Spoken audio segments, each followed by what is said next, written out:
Yes, thank you for giving me a chance to talk to this audience.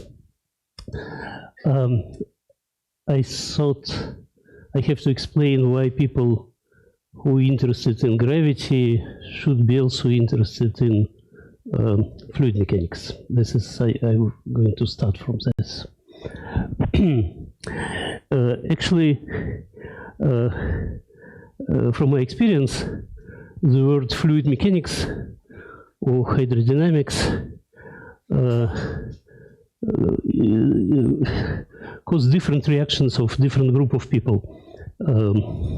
Some, depending on education background, some think that it's about plumbing. It's a kind of diminishing view. Another view is that it belongs to applied mathematics or engineering. It's another diminishing view. But if you ask a mathematician, oh, sorry.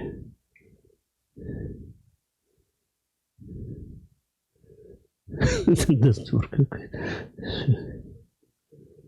It's full screen, but it used to work.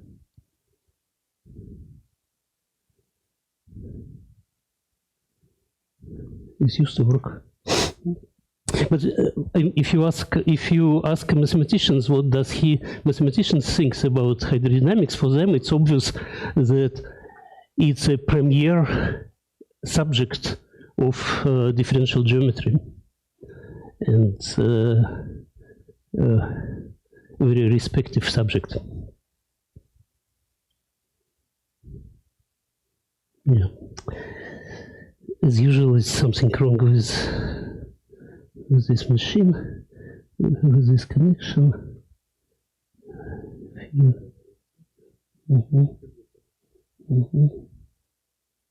Yes. So let me explain a little bit why hydrodynamics. By hydrodynamics, I mean simply this equation which is written in this box. It's an Euler equation. It's described in viscid fluid. Fluid with viscosity is called Navier-Stokes equation. This is Euler equation. No viscosity. It's it describes Hamiltonian fluids. Energy is conserved. Equation written by Euler on the footsteps of Daniil Bernoulli, who wrote the first version of Euler equation for irrotational fluid without vortices, irrotational fluid. And Euler generalized it for general flow. As you can see, this equation has been written almost 275 something years ago. And you may not know, or maybe you know, that this is the first partial differential equations ever written by mankind. As often happened, the first equation of this kind is, of course, the most complicated equation ever. It's the first ever and probably the most complicated equation. Everyone who has experience with water, and we all have experience with water, knows how complicated flow can be, and it's all hidden in this short formula, which is doesn't fit even the box. So in this, here what it is. M is a mass of atom from which fluid is composed. N is a density of particles, how many particles per square centimeters, per cubic centimeters. Time derivative. V is velocity. P is pressure. So gradient of P is the forces acting in fluids. And what is written here is acceleration. Obviously, it's a time derivative, but time derivative written in the bundle with a connection which is itself velocity. And this is called Euler equation. So it's basically Newton equation for fluid element, acceleration equal to gradient of pressure. That's mass times acceleration given n per particle. So this is the equation. The story which I'm going to discuss has some application to quantum field theory, but most of my formulas will be written for classical fluid dynamics, but quantum field theory is in mind. So another argument for importance of the subject you may obtain from this photograph. It's probably the first edition ever of Landau-Lifshitz series of textbooks in quantum mechanics. And fluid mechanics is here, and it may not be visible from the picture, but this is the largest volume. On this picture, looks like quantum mechanics is the largest volume, but it's not true. It's a 60-page. This one is 60-page bigger. It is the oldest subject, in a sense, in theoretical physics, and therefore has been thoroughly studied. That's why probably the volume is so big. Okay, what is its relation to quantum field theory? It's in 1961, also quite a time ago, 75 years ago, no, 65 years ago, Gell-Mann introduced the subject which is nowadays called current algebra. So he basically thought about quantum field theory. Quantum field theory traditionally written in terms of Fock space, and in Fock space we distinguish particles. It's a particle by particle. We create many particles, but it's a particle point of view. So Gell-Mann suggested that there are physical setting where we don't need to know property of particles, but we can describe everything which we are interested in terms of currents. Currents means that how far particle go from here to there, right? But not in terms of creation and annihilation operators. If certain, sometimes it's impossible. Quantum field theory is theory of elementary particles. But there are situations where it's possible. And when it's possible, he introduced a subject which is called current algebra. At that time, people didn't understand that it's simply another definition of hydrodynamics, of fluid mechanics. Current algebra is fluid mechanics. Although it became evident relatively recently. So, under specific conditions, quantum particles like fermions it cannot be classical, it's quantum, or electrons or quarks can organize themselves in a fluid state. They could be in the form of a gas, they could be in the form of a fluid. It's a different stage. For example, helium-3, it's a superquantum, ultra-quantum fluid, ultra-quantum system, superfluid helium-3, but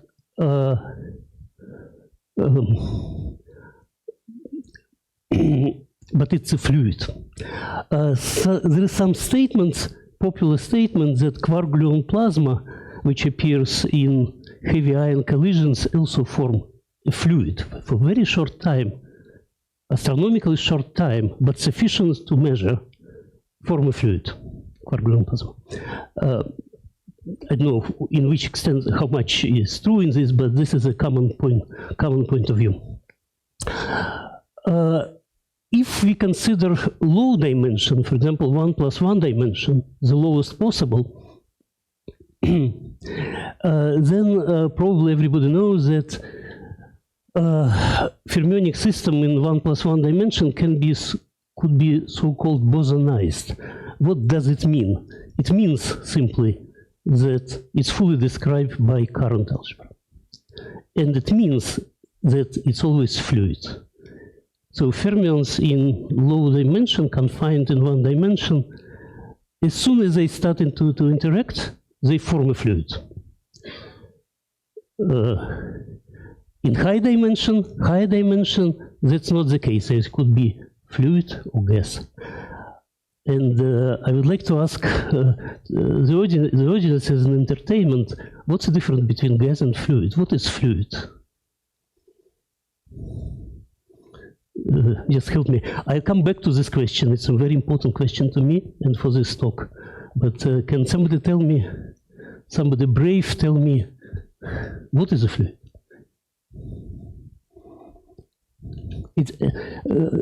I just want to say that it's not a trivial question, as you will see later on. But give me some help. Sorry?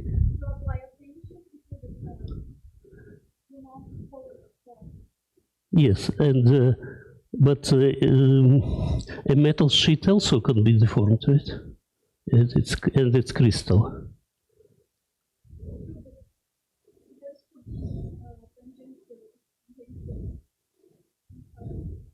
You mean shear flow should be? Yeah, that's an interesting idea, and it's partially true. Not exactly true, but something. But any other scholar?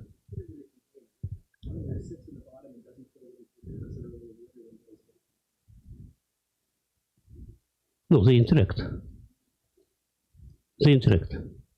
And they interact strongly. If you swim on the surface of the ocean, in the very bottom, fishes in the very bottom knows about you. Not only through sound. Of course, they know about you from sound waves, but more complicated.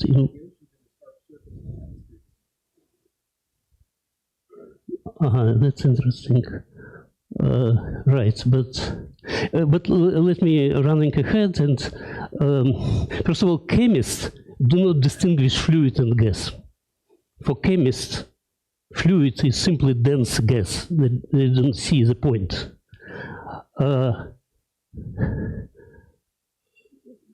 But there is a very important distinction. And this distinction and the very definition of fluid. So, for example, you come to a class and you start to teach fluid dynamics, and some intrepid student asks you, what is fluid? You don't know really what to say. And people didn't know what to say, how to explain it, before a work of Arnold in 1966. So there is a mathematical definition of a fluid. I will come to it. But for now,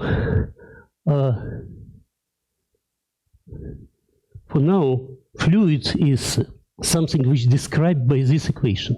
Would it be gas? It will be a very different equation. It's called Boltzmann kinetic equation for distribution function. Entirely different equation. But this equation could be used as a kind of alternative definition of what fluid is. Okay. Now I have to say that this equation still intrigue,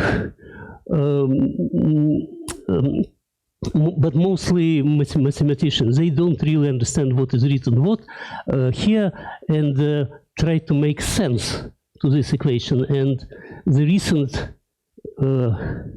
recent view on Euler equation is, and this is view which I'm going to use, is that it is not a differential equation, which we need to solve by saying, give me initial data, I will find evolution. No, not at all. It's not partial differential equation. It's a certain geometric statement written in terms of formulas. And which geometric statement we will discuss. But I would like to keep it for quite some time. Okay, anyway, in 80s, in 70s and 80s, the idea of Gelman that something could be described just by currents, density and current, brought creation of the subject current algebra and anomalies. That's a famous book where the author of this development in 70s, Jakif, Zumina, Witten, and Triman collect their lectures on the subject. You can see that the subject is rather valuable based on the price for the, for the book. And that subject is about the following. It also goes under the name of spiral anomaly. So consider relativistic fermions. And relativistic fermions in 3 dimensions has, it's usually Dirac fermions, it has 3 components. 2 of them are chiral fermions, right-hand chiral fermions, another is left-hand chiral fermions, and each of them has a spin up and down. So totally 4 components.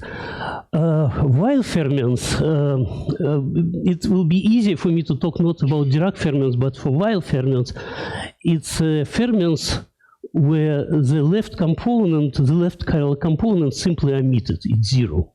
So wave functions 0, they don't exist, they don't present in the system, only right-hand components remain. So it's only 2, spin up and spin down. So these fermions I would like to place in electromagnetic field. I assume that they're charged. And then the current is a bilinear combination of creation and annihilation operator. And we will ask how this current what's the behavior of this current? The first question is to ask for its divergency.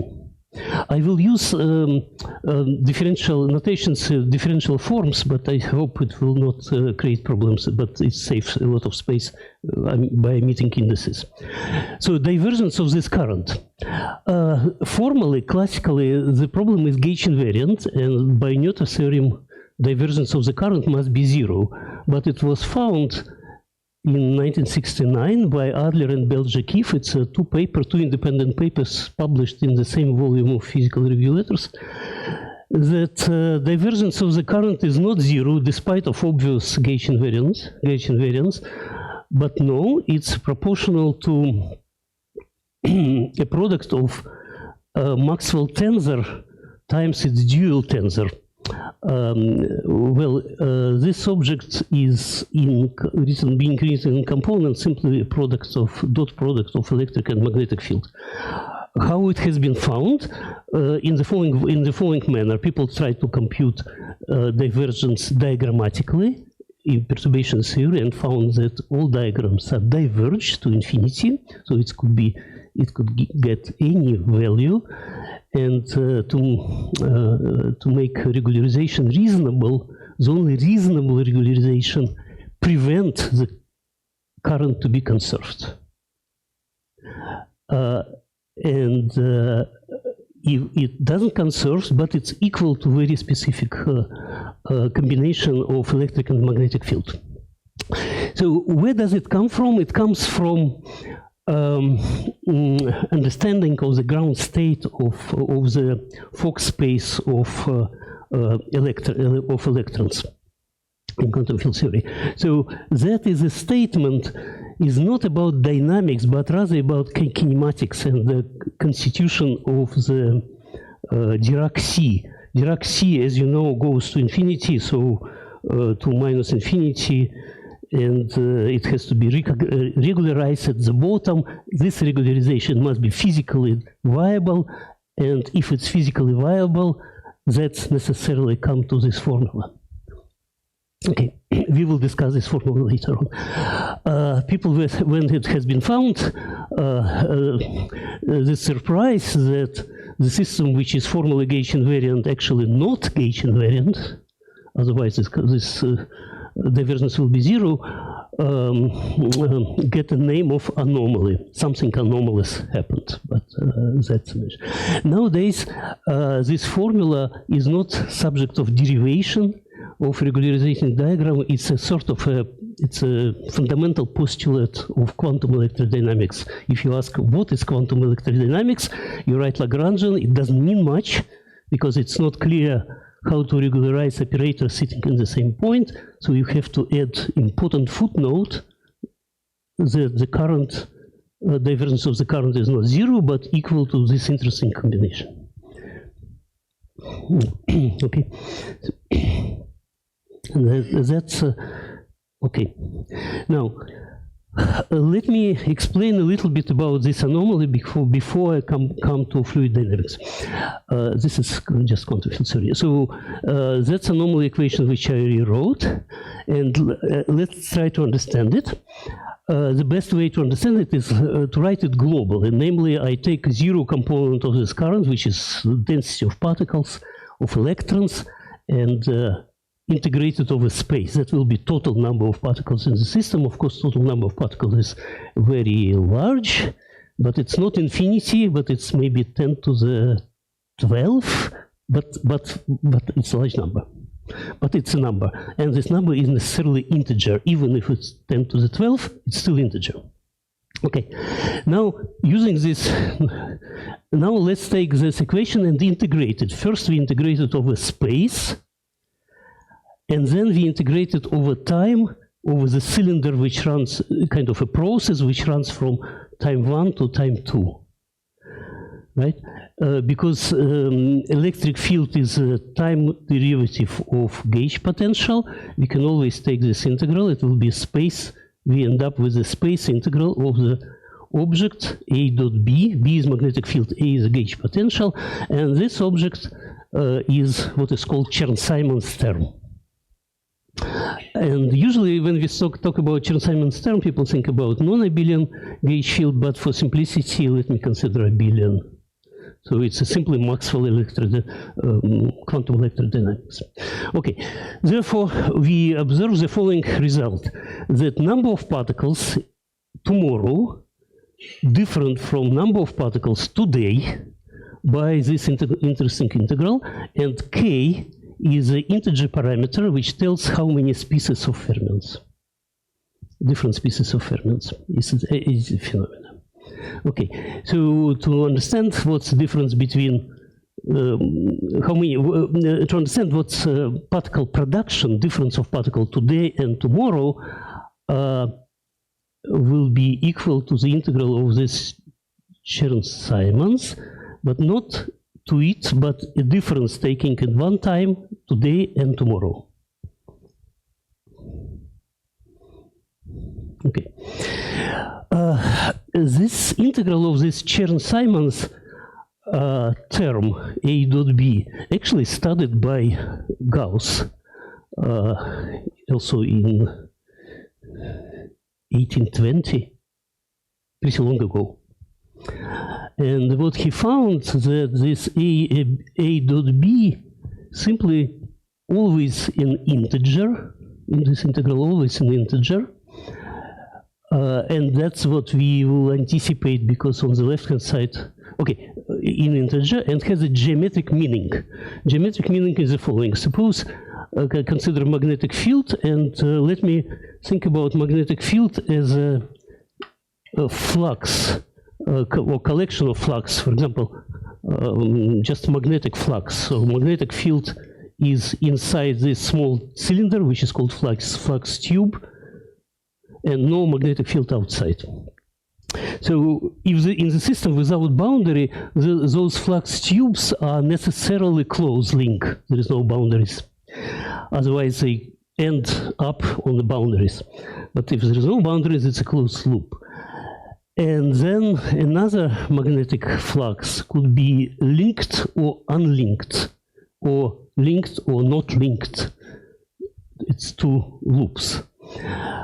And apparently this integral of the Chern-Simons by Gauss is simply what is called Gauss linking number. It counts how many times these two loops are linked.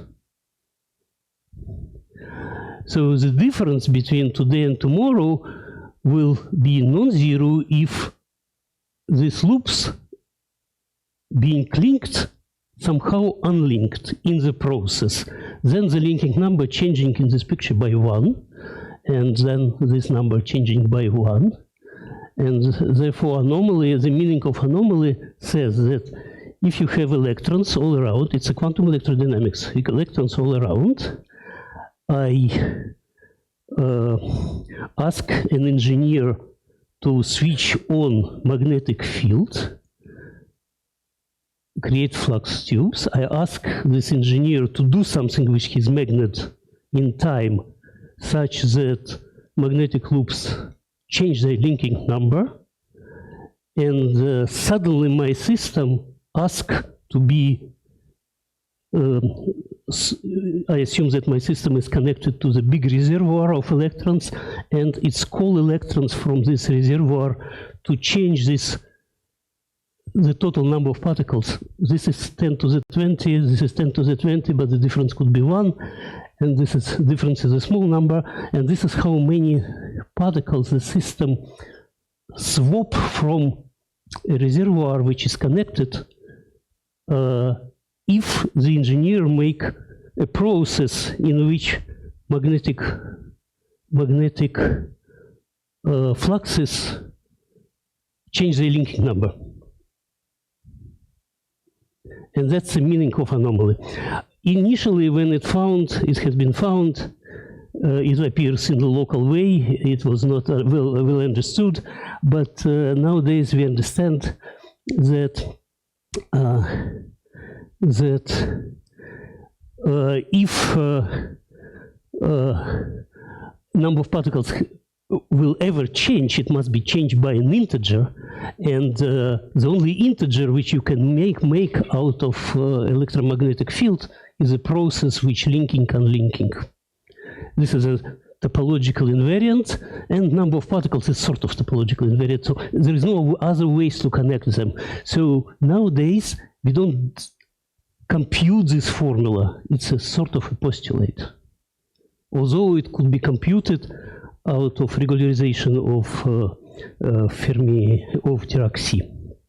Okay, that's the meaning of anomaly. Question, so for linking number you need to have two circles, right?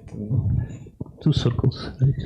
Two loops that... Two loops, one loop and another loop. But in the second picture you have only one. But I think you wanted to say that maybe you want to define for any number of loops, or? Yeah, this is reconnecting, right? Reconnecting. But what picture is not? It's a reconnecting. But it's once it's for example, if you take anyway, maybe better picture is reconnecting is not linking number. So you have two loops, and suppose they're initially linked, and then in the next moment they unlinked. This has happened in time t2, this is time t1, linking number 1, linking number 0, change of linking number by 1, multiplied by k, k is the number of species, and that's how many particles the system suck from outside. Formula that you wrote, it doesn't care about the number, so it can be for any number of loops. Yes, it could be for any number of loops. This is just an illustration. Of course. Okay. But that's a geometric meaning of anomaly.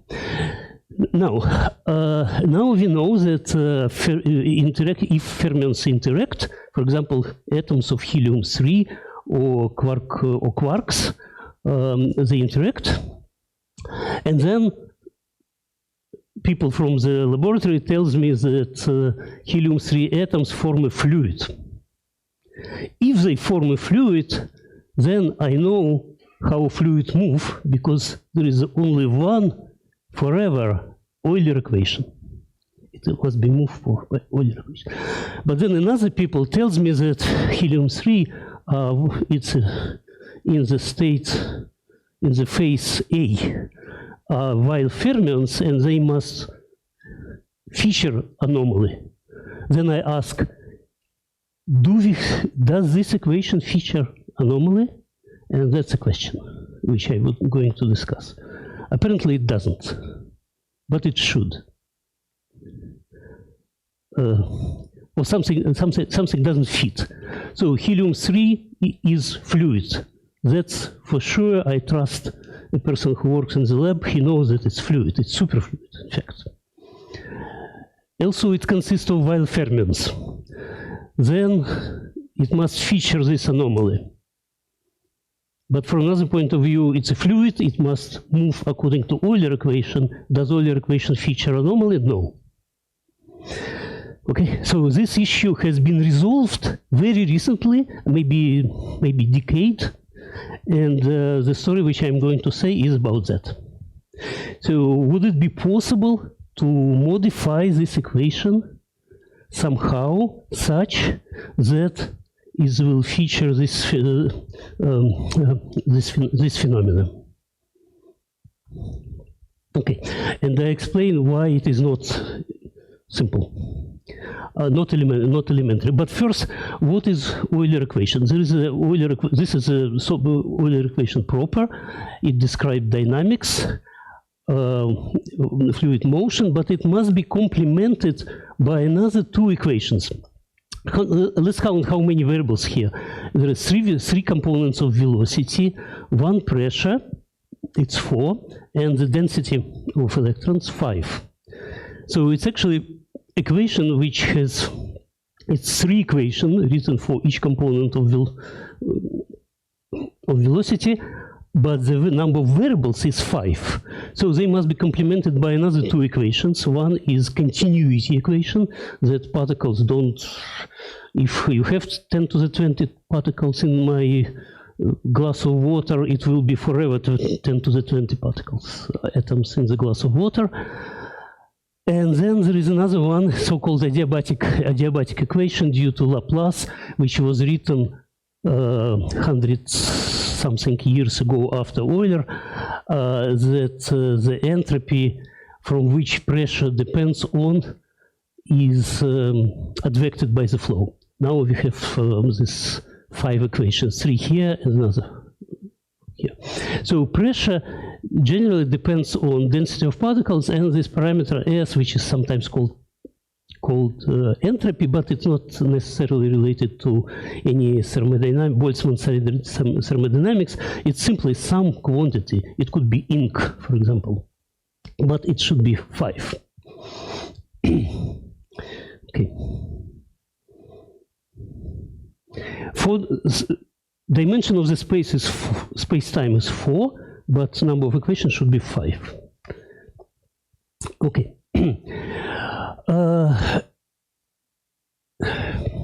So what do we want from this Euler equation if we would like to describe particles, I mean systems which we know for sure show this chiral anomaly? First of all, we would like to see this chiral anomaly. We would like to see some other anomalies accompanied with some gravitational anomalies. There is one, and we also we understand that all comes because the fermions has a spin.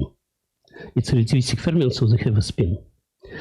That was Euler equation supposed to give it to us. Does it? No. So we need to modify it to match ends. Is it possible to modify it? In the next slide, I would argue that it's impossible to modify it. It's a fundamental equation. You can play with this. Why? Because it's supposed to be described fluid, and we don't know what is fluid, but soon we will know what is fluid.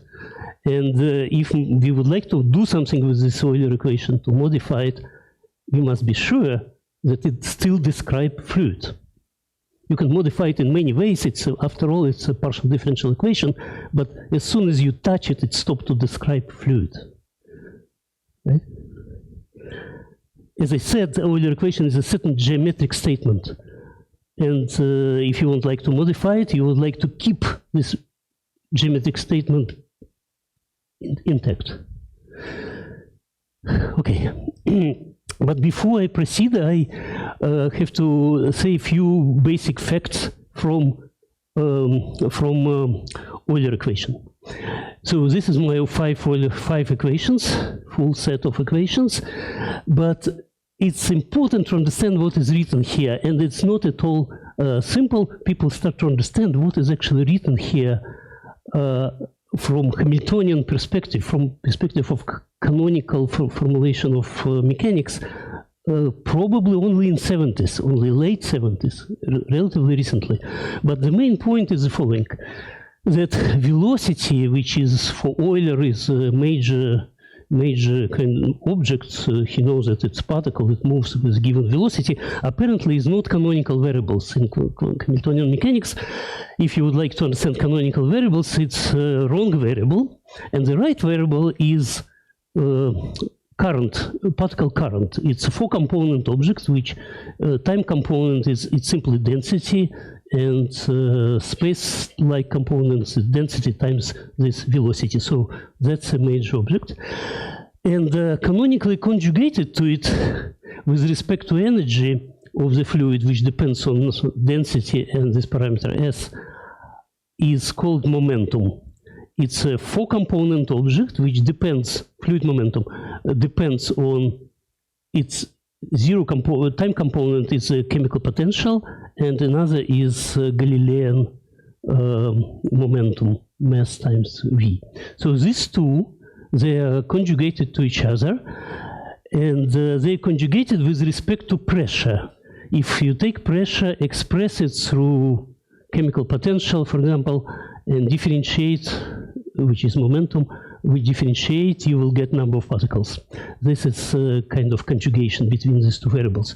So fluid mechanics should be written in these terms of these two variables only, not in terms of N, V, P, and something else, but only in terms of N and P. This object has four components, this object has four components, 8, but we have 5 equations, so 3 connections between them. And this connection is given by this equation, which is called equation of state. If you ask a chemist, what is the pressure in the fluid? Chemist asks you, what is the fluid? You say it's glycerin. He opens a book, he says, aha, pressure depends on density in a certain way, so we differentiate over momentum or chemical potential, for example, particle number and vice versa. So this function basically is given in this equation.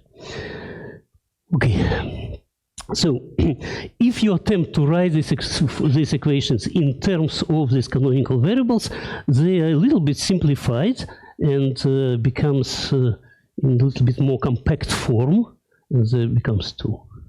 So 4 equations now, and 1, so 5 together. Okay. In 1941, relatively recent from the scale of history of fluid mechanics, French differential geometer André Lichnerovich managed to rewrite Euler equations, which start from this form, in terms of solely differential forms. What does it mean? It means that in the right variables, equation doesn't depend on metric. So you can bring a distant star to my glass of water, equation doesn't change, it doesn't know about metric. If variables are chosen right, and this is a chosen variables. Or if this equation describes non-relativistic fluid, it's basically Newton equation, but in this form we don't know whether it's relativistic or not relativistic, whether it's Minkowski metric or Galilean metric, it's all the same equations. The only difference is how n connected to p. But the rest is just could be written without mention of the metric. I don't want to come to this business, but it's a kind of very important thing. And this is the geometric statement. So show me equation which move continuous media, which solely described in differential form without reference to a metric, and this is a definition of fluid. And then the equation is unique.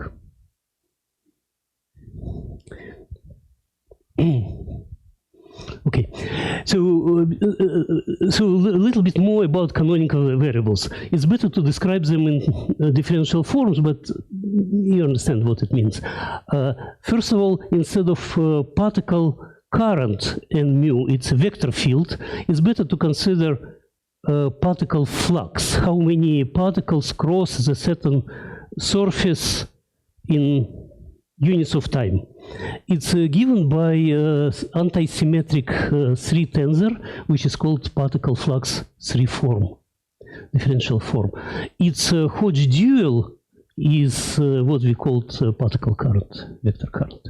Okay, then it's one thing. Then there is a momentum. Momentum is one form. It's if n is a vector, momentum is covector. And we can describe covector in terms of one differential forms. With one differential forms, we can construct its exterior derivative, make an anti-symmetric tensor, which is called vorticity. It describes how much fluid is, it describes vortices in the fluid. And finally, having one form, we may obtain 3 form, which is here, which is in some literature called Chern-Simons form, and in fluid mechanics it's called helicity. This is my major object, I will discuss about it. So from this 3 form and this 3 form, we can construct the top 4 form. In 4 dimensions there is no forms higher than 4, which is divergence of current and divergence of helicity. To get an idea what is this all about, it's a good picture to illustrate. So my fluid is atmosphere, has a boundary. This is one boundary, Earth, and clouds is the second boundary. So this is a vortex line, which now has end and beginning and end because the system is with a boundary. And the fluid is rotating around this tornado, right? It's a vortex. It's a vortex. So vortex described by divergence curl of vorticity. This is vorticity. But everybody who ever experienced this tornado knows that sometimes it moves tracks to the cloud. That means that actually fluid goes up to the cloud. Not only rotating, but also goes up. It's spiraling, it's rotating, but also spiraling. And how much it's spiraling described by helicity. Okay, for example, if this is a helicity, and I can integrate it over the total volume, and that will be so-called total helicity made out of momentum. And to understand this helicity, let's consider what is called corona mass expulsion. It's sometimes process happened in plasma, in the sun. So it's a corona mass expulsion. You see that this is a vortex, but this vortex is twisting. And number of twists, 1, 2, 3, 4, 5, that's a total helicity. So it has good visualization. Okay, there are more interesting pictures like Hopf vibration. I don't have time for that. Also, it's important to understand about the fluid is semiclassical nature. In 1941, Ansager suggested that circulation around any vortex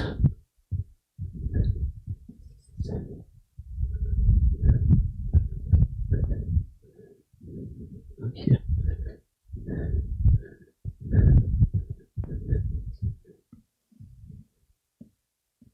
Fluid circulating around vortex. The circulation is integral of momentum along this contour is always quantized in units of h bar, of Planck constant. So circulation, according to Ansager, in good units is always integer.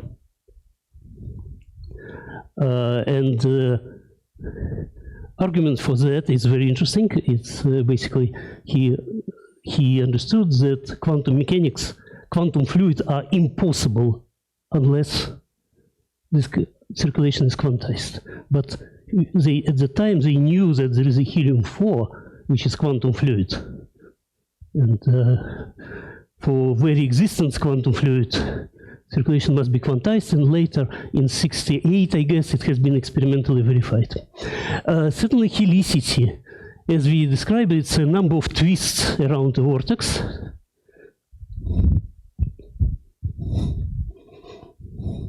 Number of twists around the vortex. It's also obviously quantized due to Ansager. Oop, sorry, where I am.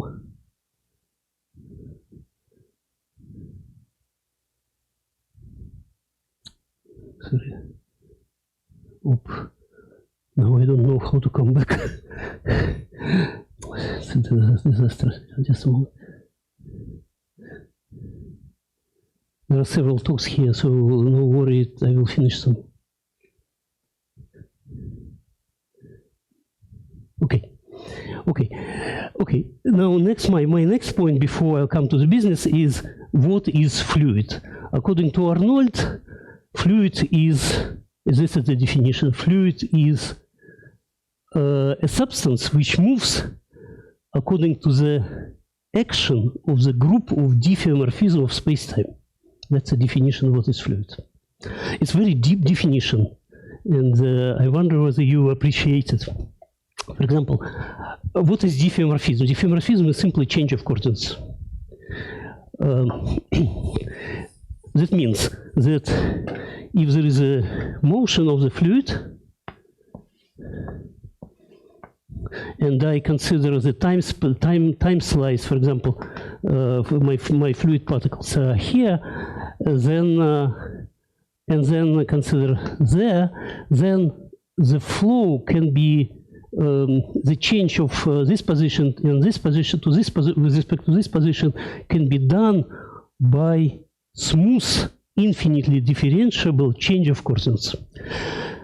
Physical application of this quite dramatic. For example, fluid never can make form empty spaces. It's impossible. It's against the definition. This is not diffeomorphisms. Here it's a continuum, and here there are two jets, discontinuum. Against the definition, it's impossible. Cavitation is not a fluid.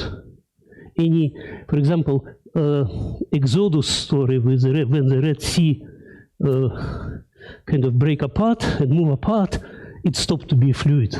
It's not a diffeomorphism. But gas can do that. It's not a problem. One jet goes here, another jet goes there, not a problem. But fluid always continues. Once it's continuous today, it will continue tomorrow. Otherwise, it's lost. And that's a mathematical definition of fluid. Consequences, of course, are the following.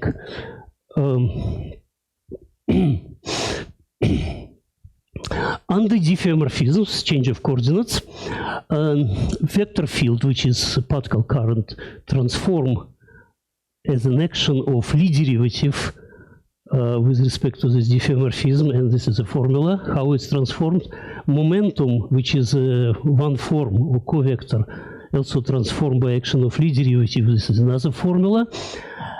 And equation of motion of fluid, if you talk about fluid, it must be covariant with respect to these transformations. As you can see, the transformations are not trivial, so you touch this equation, you destroy it immediately. Okay, so there is little room for modification of hydrodynamics simply because of this principle. Another aspect of that is the following.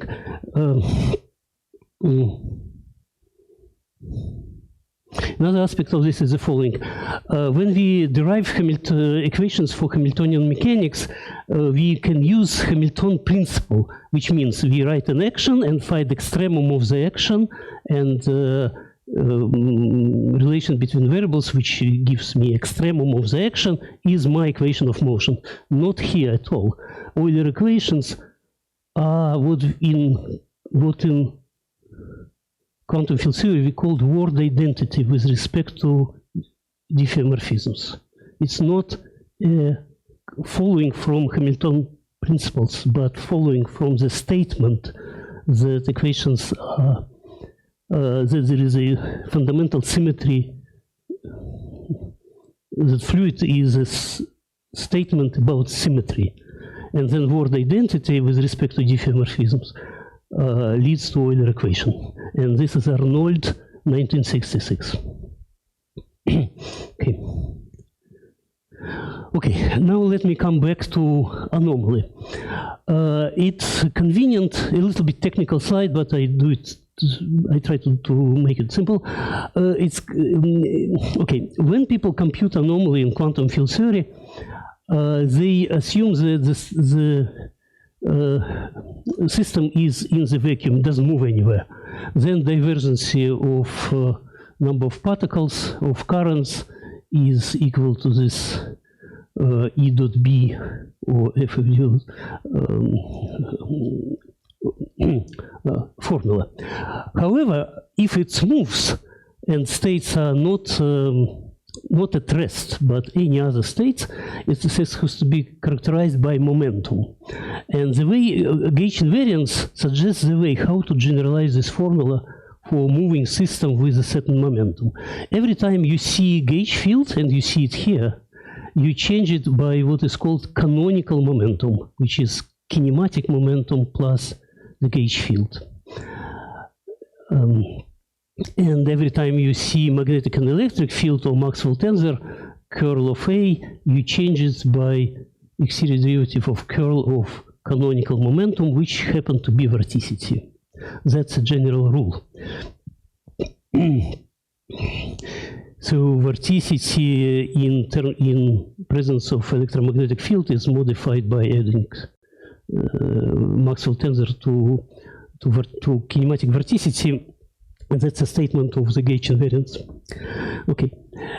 Then to make it to move this formula to a frame which moving with a certain velocity, which is characterized by momentum, the only way to change it is to change this F by vorticity, by canonical vorticity. So the equation becomes like that. As I said, that if you integrate this object, you will get integer. But if you integrate this object, it's also topological invariant, you also get integer. So there is no other ways to connect that. Okay.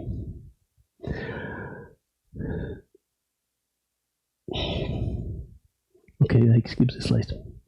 Okay, so now if you apply this equation for this idea for a fluid, you have to say that divergence of current in fluid could be normally 0, but it could be modified by this manner. So it's a vorticity tensor, it's another vorticity tensor, it's exterior product of two vorticity tensor, that's an integer, and this integer could be 0, and then we come back to Euler equation. Or could be not, and then it's modification. But this modification, but k, because it's integer and this is integer, integral integer, that k must be integer as well.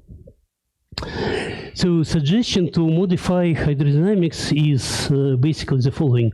You formulate the following physical statement, that if you have vortex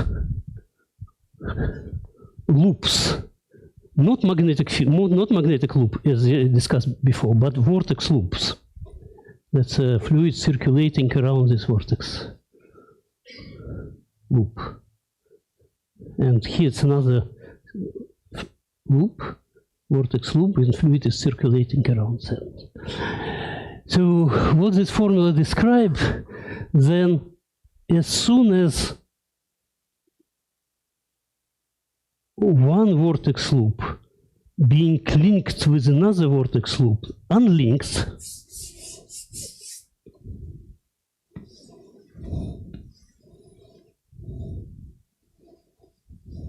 this is my tornado, and it's another tornado.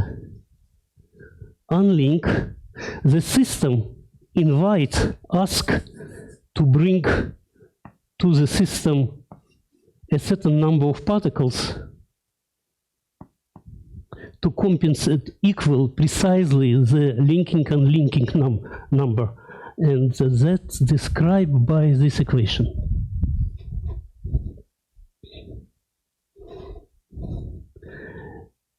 That's described by this equation.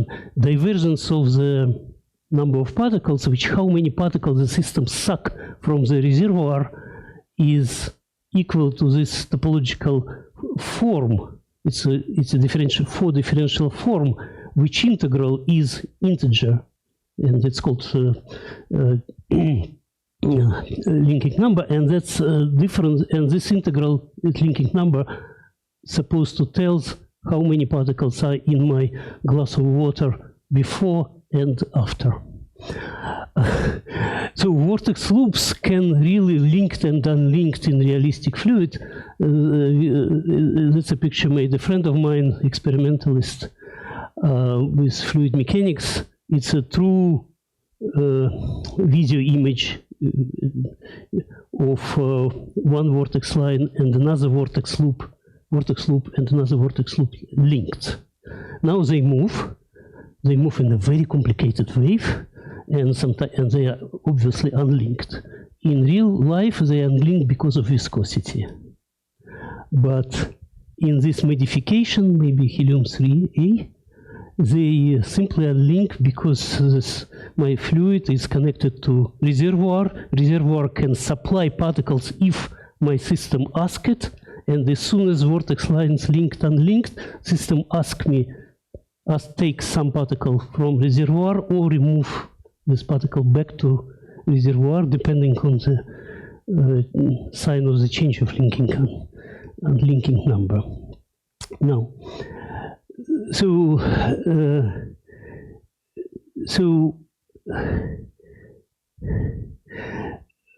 the modification of Euler equation, which takes this into account, works in the following way. This is one of the last slide. Here's the Euler equation, which is written here. But in fact, if you derive this Euler equation by this principle of diffeomorphisms, it comes with this interesting term. It's not like that. Acceleration equal force. It's Lorentz force. But there is also interesting term here, which is sometimes called rocket term. Rocket term means that it's like a jet, that when jets can extract matter from it, so number of particles is not conserved. But in standard fluid, it's isolated, it's conserved. So it's zero. But actually, if you derive it, it's not zero. So the modification is keep this Euler equation as is, never put it zero, but now say that divergence of n of number of particles could be always equal to this vorticity form times an integer coefficient. If this integer coefficient is zero, you'll get to standard. If it's not zero, then it describes fluid which features anomaly.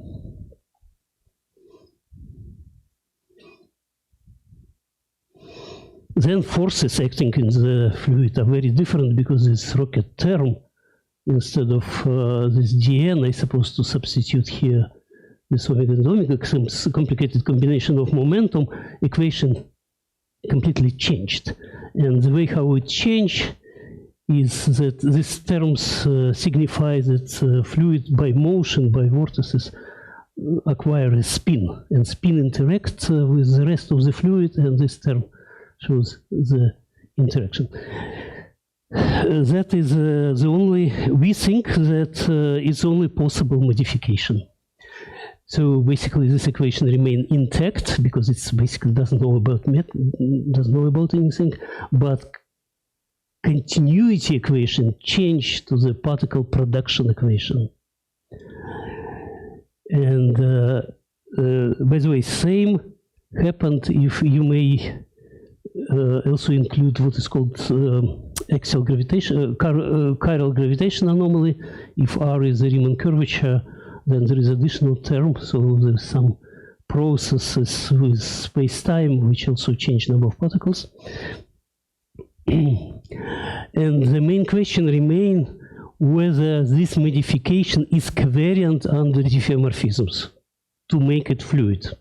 So you have that formula, these two formulas, and then you check the covariance, and it happens to be working.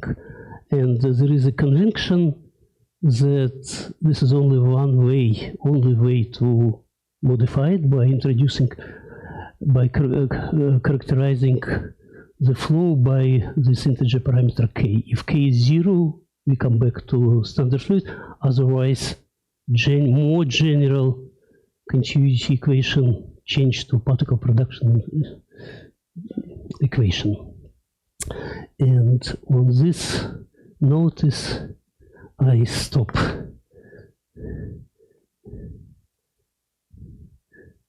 Yes, thank you. Thank you.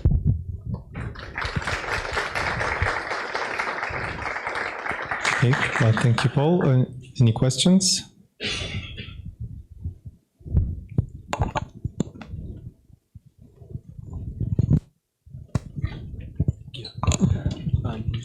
Yes, so I would have thought that the change in the, to see the anomaly, you would need to include not the magnetic flux, but the dual, let's say, loop operator, which is the top loop. No, actually, which is what?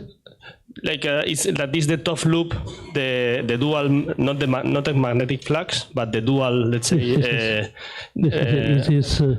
It's.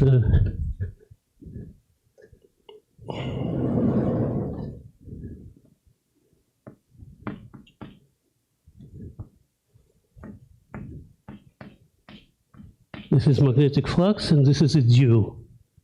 This is what you mean?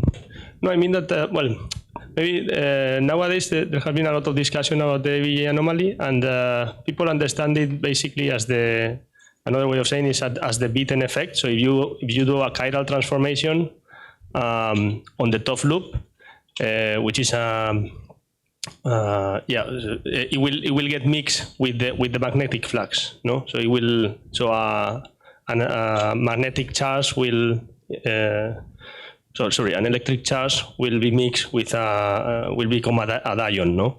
With a magnetic monopole. And I found very interesting this thing that you see the anomaly at just at the linking of magnetic fluxes, but I don't see how those two visions connect. Because I always thought that the change in the chiral number is always related to some fluctuation in the top loop, not in the magnetic flux. Changing the number of particles is a consequence of what in quantum field theory called instantons. Yeah, correct. And what is instantons? Instantons is a process. It's a process which happened in one particular time instantly, where this configuration go to this configuration when they literally unlinked. That's instanton. It's simply illustration of would you say that maybe would you say that maybe the linking is maybe affected by some kind of instanton that is like a top loop? It is instanton. Okay. It is, usually when we talk about instantons, we think usually it's applied for non-abelian gauge field, right? But for abelian instanton, it is this process,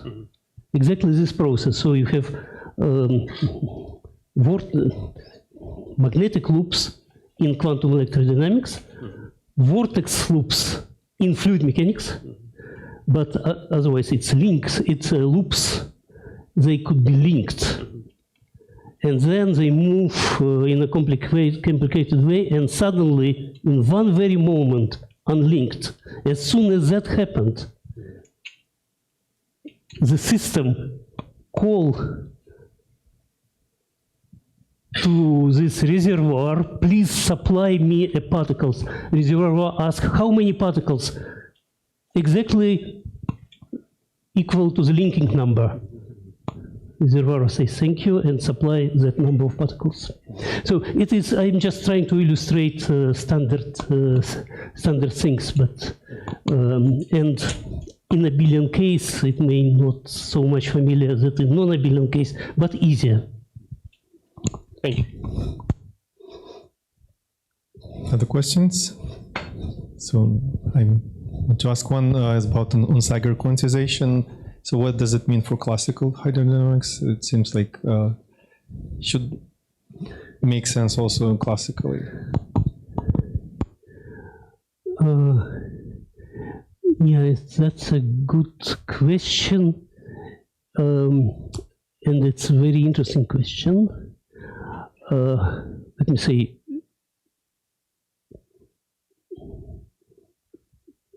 allow me to give you a little bit extended answer because it's kind of remember.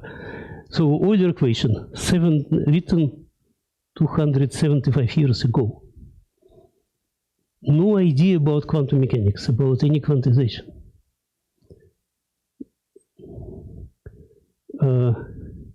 However, it has all features necessary to input the quantization.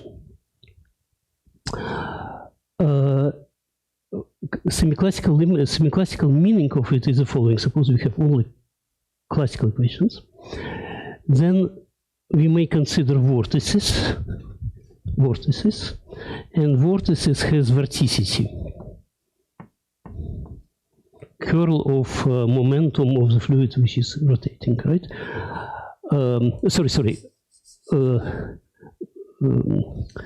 Circulation. So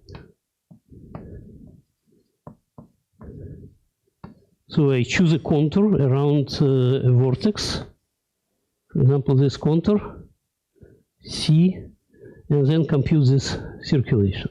It's a number. Dimension of this P dx obviously is has the same dimension as a Planck constant, right?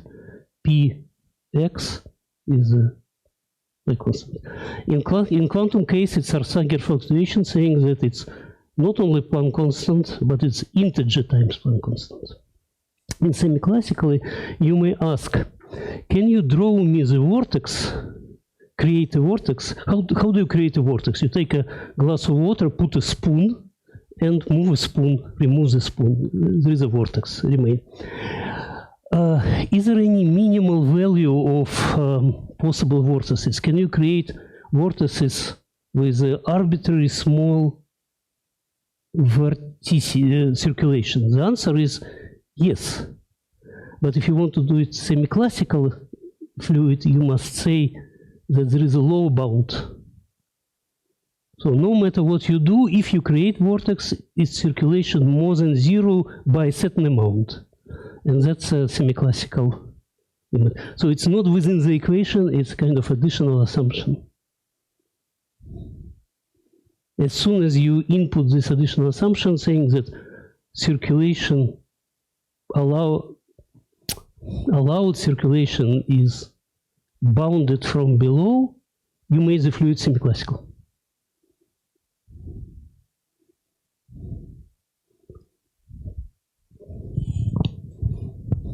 More questions? If not, let's thank Paul again.